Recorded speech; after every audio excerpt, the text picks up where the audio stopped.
Hey, I'm Chase Cunningham, Dr. Zero Trust. I'm going to give you the top 10 things you need to know in cyber this week. Number one, what the MoveIt hack has taught us about cybersecurity and zero trust. This article is on Bleeping Computer, and let's go through this really quickly. So the MoveIt hack and what it has taught us about application security. So what is the MoveIt hack? On June 26, 2023, a Russian-affiliated ransomware group, Clop, claimed responsibility for an attack that targeted Progress Software's MoveIt transfer tool, a file transfer tool.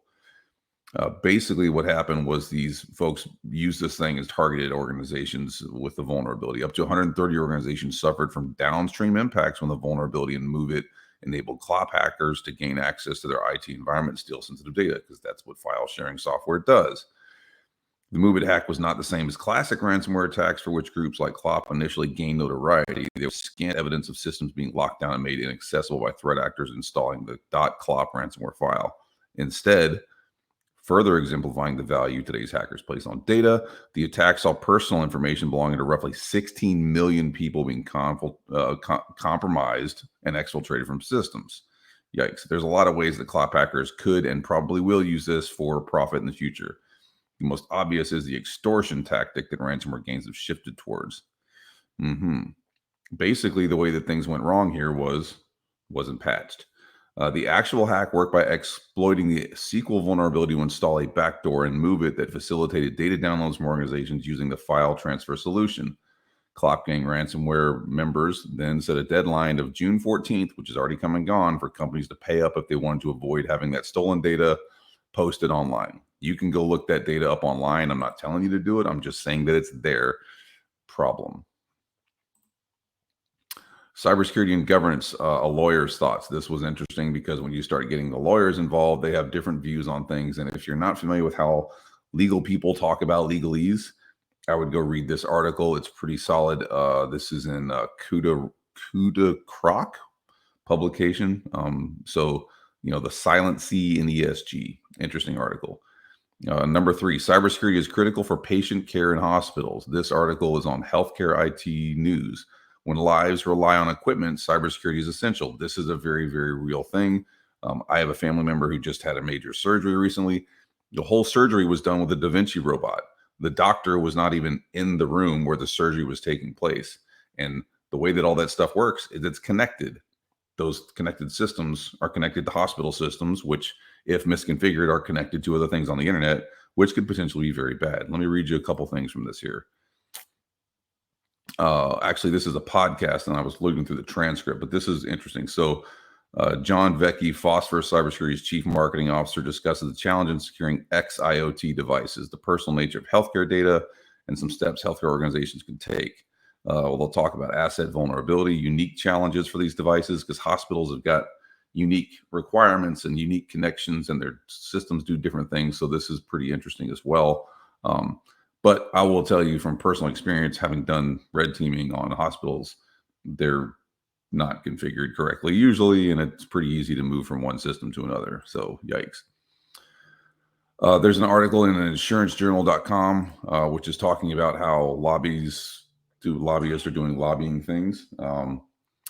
Business lobby struggles to thwart SEC cybersecurity disclosure rules. Business lobbyists are struggling to soften new U.S. Securities and Exchange Commission rules that require publicly traded companies to quickly disclose cybersecurity breaches. Now, the question we should be asking is, well, why would a bunch of lobbyists for companies that are publicly traded be trying to squash something that requires them to report a breach?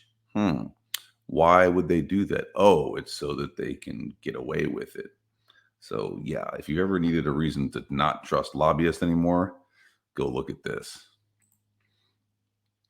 There's another breach at a crypto group. Let's just bury that thing right now so everyone knows. Crypto is hackable just like anything else. Anything that relies on technology that was built by someone can be unbuilt, if that's a word, which it's not, disassembled, maliciously configured by someone else.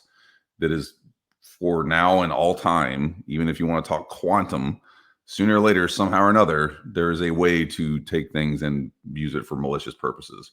A shovel can dig an irrigation ditch, or I can take a shovel and bash you in the skull with it, and it's a weapon. It just depends on how you use the technology. Everything can be undone and used for malicious purposes. The Federal Vulnerability Reduction Act legislation has been reintroduced. This is a regurgitation of past legislation, and it's basically pushing federal contractors to adopt vulnerability disclosure policy requirements. Again, this is a step from the federal government trying to push things into a space where everyone is held to the same standard. However, the legislation itself doesn't take into consideration some of the requirements for small and mid-sized business. There are single person shops that do business with the federal government. One person is not going to be able to take care of a vulnerability disclosure program. So this thing needs some refinement. It's not good, if you ask me.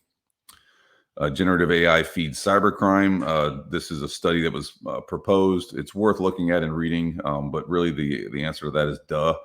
Go on ChatGPT right now, or Bard, or pick your large language modeling, because it's not AI thing, and ask it to do something. I've been doing this lately for reconnaissance scripts. You can ask it to write you a script, and it will go off and it will pull libraries and put things into place, and you can do that. You do not have to be a computer programmer, network exploitation specialist, whatever else, to do hacking anymore. We have commoditized that. So problem, but also very duh that this is increasing, the use of these types of malicious activities. Last couple things here. Breach numbers are down, but affected people numbers are going up. So the question becomes, well, why is that a thing? The reality of it is sprawl. Because everyone is more remote now, because we have more home access, our levels of personal targeting and personal compromise are going up. The bad guys follow the low-hanging fruit. They go where the easy targets are. They'll come at you at home. So know this. Look at this article. It's interesting. This was in medicaleconomics.com. 1 in 3 U.S. schools have faced a cyber attack. This is very, very common. All of our kids in the U.S. are going back to school right now. I don't know about the rest of the world, but in the U.S. they certainly are. The day that my kids went back to school last week, first thing they did was give everybody a laptop, send them home. Guess what? Not a single one was configured with multi-factor authentication. So this will continue to happen. And there's an article from LastPass about how bad government passwords are. It's not just us that hate passwords that realize that they suck and that those aren't the right way to approach the problem. There are new passwordless solutions. There are better ways to do this. This article, which was published on cybersecuritydive.com, totally worth your time. Go look at it. Government people, even though they're trained and educated and have legalities and requirements, do shitty passwords too. So yeah. Anyway, this is Dr. Chase Cunningham, aka Dr. Zero Trust, reporting for Cybersecurity HQ with the 10 things you need to know in cyber this week.